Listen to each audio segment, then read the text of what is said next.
Bonjour, je suis Arnaud Vacheron, éditeur du magazine Métal Industrie du site machine-outil.com.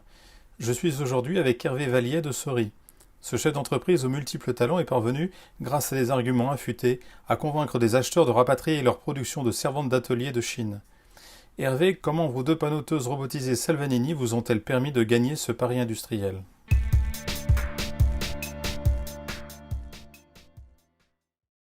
Parmi les objectifs de reprise de compétitivité internationale au niveau de l'entreprise, un des cœurs des investissements, ça a été les panoteuses, donc les deux P2 que l'on a robotisés.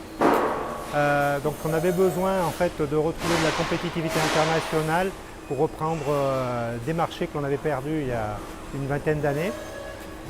L'objectif avec ces deux panoteuses que l'on a robotisées, c'était surtout de pouvoir réduire tout ce qui était temps de changement de production, vu que les machines sont complètement, je dirais, pour changer de production sans outillage, et donc du coup de la flexibilité, voire même de l'agilité de la machine qui correspond à la philosophie de l'entreprise, font que les changements de production sont instantanés. Et le fait de pouvoir les accoupler avec des robots nous a permis de pouvoir réduire passer du travail en série en du travail en kit et de faire des pièces unitaires, des ensembles complets de manière unitaire, ce qui fait que le robot va pouvoir prendre les pièces une à une et la panoteuse va les plier les unes après les autres en fonction du mode opératoire de pliage.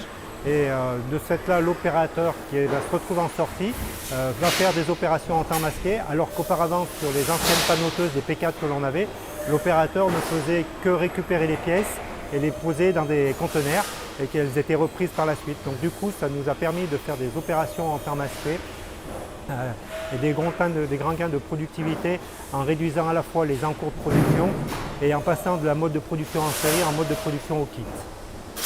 Alors, la robotisation de nos panoteuses nous permet d'avoir 4 modes opératoires différents.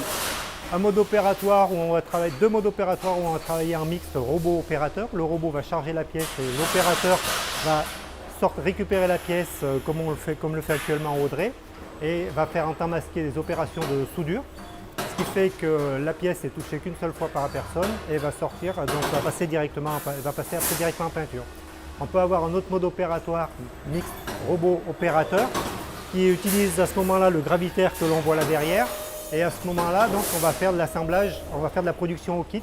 C'est-à-dire que le robot va prendre des pièces lorsqu'on fait un caisson, va prendre les différents composants de ce caisson, donc le côté droit, le côté gauche, le dessus, le dessous et la face arrière. Va les plier les pièces les unes après les autres. Elles vont sortir sur le gravitaire qui est là derrière et l'opérateur en temps masqué va faire l'assemblage du caisson. Ce qui fait que dans ce cas-là, ça nous a supprimé toute la production en série où on pouvait avoir une première phase qui est le pliage de toutes les pièces. Donc lorsqu'on fait une centaine de pièces, le pliage descend côté droit, descend côté gauche, descend dessus, descend dessous et descend face arrière. Là, en fait, l'unité de production, c'est 1 du kit. Retrouvez nos actualités quotidiennes sur les machines-outils, logiciels, outillages et services sur le site internet du répertoire de la machine-outil, machine-outil.com, tout au singulier, et n'hésitez pas à me contacter sur LinkedIn.